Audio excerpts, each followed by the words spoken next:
Iran और America में तनातनी चरम पर पहुंच गई है। आशंका जताई जा रही है कि अमेरिका ईरान पर कभी भी सैन्य हमला कर सकता है और यही वजह है कि भारत समेत दुनिया भर के देशों ने अपने अपने नागरिकों से तुरंत ईरान छोड़ने को कह दिया है। अमेरिकी राष्ट्रपति डोनाल्ड ट्रंप ने इस तनातनी को तब और बढ़ा दिया जब उन्होंने ईरान में प्रदर्शनकारियों से अपना आंदोलन तेज करने का आह्वान किया और कहा कि मदद पहुंच रही है। इसी बीच ईरान ने धमकी दी है कि अगर अमेरिका ने हमला किया तो वह चुप नहीं बैठेगा और मध्य पूर्व में स्थित अमेरिकी सैन्य अड्डों पर जवाबी हमला करेगा। शायद यही वजह है कि अमेरिका ने मध्य पूर्व में स्थित अपने मिलिट्री बेस से सैनिकों और कर्मियों को वापस बुलाने का फैसला किया है। ईरान ने अमेरिकी हमलों की आशंकाओं के मद्देनजर सऊदी अरब, संयुक्त अरब अमीरात, कुवैत, कतर और तुर्की समेत मिडिल ईस्ट के कई देशों को चेतावनी दी है कि अगर अमेरिका ने हमला किया तो वह उनके देशों में स्थित अमेरिकी सैन्य अड्डों को निशाना बनाएगा। दुनिया भर में अमेरिका के सैन्य अड्डे। दुनिया भर में अमेरिका के सैन्य ठिकाने दो तरह से हैं। पहला एयरबेस, जहां लड़ाकू विमान रखे जाते हैं और वहां से संचालित किए जाते हैं, और दूसरा नेवल बेस होते हैं, जहां युद्धपोत और नौसैनिक जहाज तैनात रहते हैं। जुलाई 2024 तक अमेरिका के पास दूसरे देशों में कम से कम 128 सैन्य अड्डे हैं। इनमें सबसे बड़ा विदेशी अड्डा दक्षिण कोरिया का कैंप हम्फ्रीज है, जो क्षेत्रफल के लिहाज से अमेरिका का सबसे बड़ा ओवरसीज बेस माना जाता है। ब्राउन यूनिवर्सिटी के वॉटसन इंस्टीट्यूट की रिपोर्ट के मुताबिक 2021 के बाद 19 से 30 लाख अमेरिकी सैनिकों ने अफगानिस्तान और इराक युद्धों में सेवा दी। इनमें से आधे से ज्यादा सैनिक एक से अधिक बार इन युद्ध क्षेत्र में भेजे गए। मिडिल ईस्ट में कहां अमेरिकी सैन्य अड्डे। मिडिल ईस्ट के करीब आधा दर्जन मुस्लिम देशों में अमेरिका के सैन्य अड्डे हैं। इनमें सऊदी अरब, कतर, यूएई, बहरीन, तुर्की, इराक और जॉर्डन शामिल है। यह अमेरिकी सैन्य अड्डे मध्य पूर्व और पश्चिम एशिया में शक्ति संतुलन बनाए रखते हैं, आतंकवाद विरोधी अभियानों में अहम भूमिका निभाते हैं और ईरान, रूस और चीन जैसे देशों पर रणनीतिक दबाव बनाए रखते हैं। एक रिपोर्ट के मुताबिक मिडिल ईस्ट में अमेरिका के कुल 19 मिलिट्री बेस हैं। इनमें से हर एक सैन्य अड्डों पर करीब 40 से 50 हजार सैनिक तैनात हैं।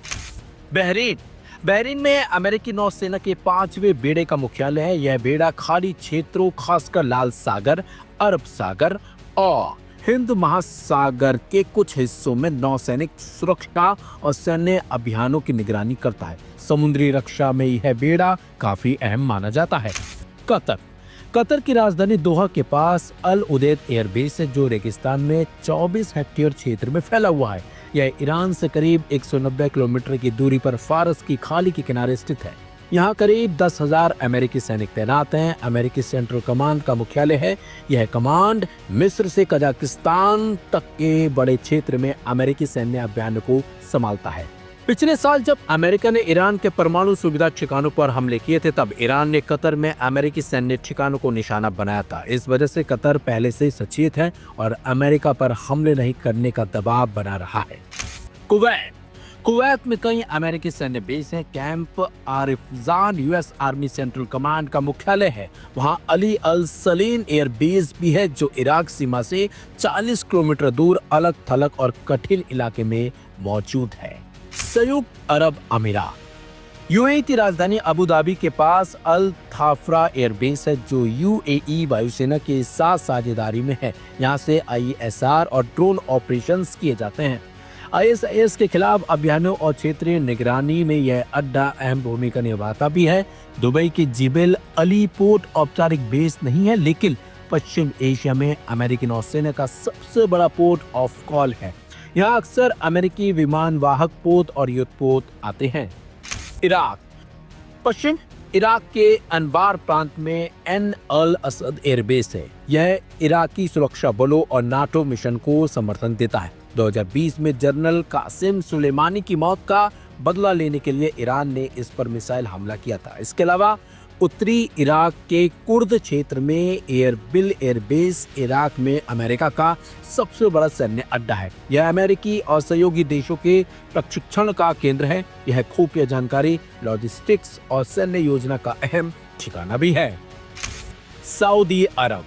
सऊदी अरब के रियाद के दक्षिण में 60 किलोमीटर की दूरी पर प्रिंस सुल्तान एयरबेस है। यह क्षेत्र में हवाई और मिसाइल रक्षा अभियानों का समर्थन करता है।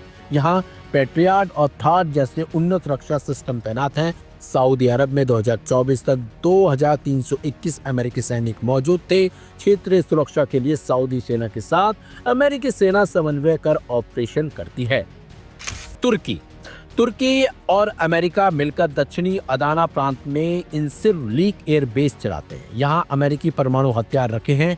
यहाँ से आईएसआईएस के खिलाफ गठबंधन को सहयोग दिया जाता है। तुर्की में 1465 अमेरिकी सैनिक तैनात हैं। इनके अलावा Pakistan, Afghanistan, Kazakhstan, Kyrgyzstan, Turkmenistan और उज्बेकिस्तान में भी अमेरिकी सैन्य अड्डे हैं।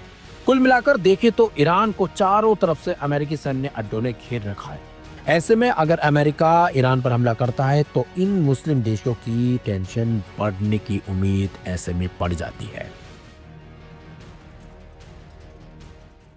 ईरान में जारी व्यापक विरोध प्रदर्शनों के चलते हालात बेहद गंभीर और बेकाबू होते जा रहे हैं।